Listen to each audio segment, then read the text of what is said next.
Okay, today I'll show the examination or the assessment of the higher cerebral function. Really, the higher cerebral function, first of all, consists of the assessment of the level of consciousness.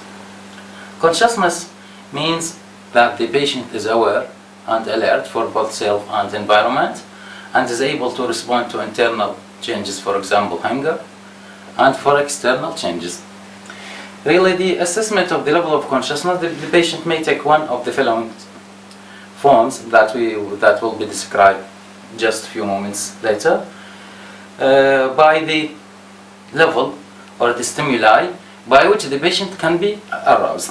Just like this, if we start the examination and greet the patients, and the patient is responding to you, open his or her eyes, look at you, and responding very well to stimuli. This state, we call it an alertness, and the patient is alert. So I'll show you how to assess the level of consciousness. Assalamu alaikum. Zain inshallah. Okay, so the patient is reacting to me. He's open his eyes and look at me and responding to my questions. So the patient is alert.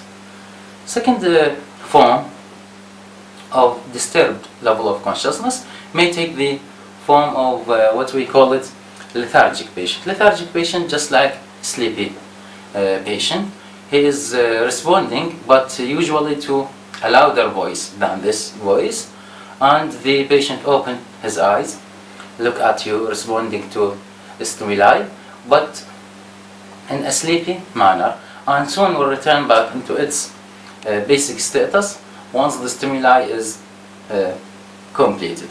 This is what we call it the lethargy. So we have to greet the patient in a louder voice. Instead of normal voice, we have to increase the volume of voice. The third form of altered level of consciousness is what we call it obtundation. And the patient is obtunded when he is somewhat confused and responding to you, open his eye and look at you when you shake him or her, just like when you're shaking a patient.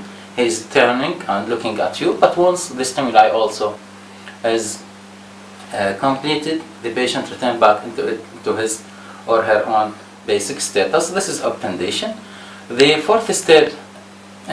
fourth form of the altered level of consciousness is what we call it stuporous. The patient is stuporous and the state is stupor when the patient is unable to respond to any stimuli, seems to lost his consciousness, but responding only to strong stimuli. Really, the strong stimuli, we have many applications for that, but these measures are usually needs a permission from the examination committee at the time of exam, and may take the form of pressure at the supraorbital ridges, just like this pressure, or with a blunt object, hard blunt object at the sternum, or squeezing of the Achilles tendon.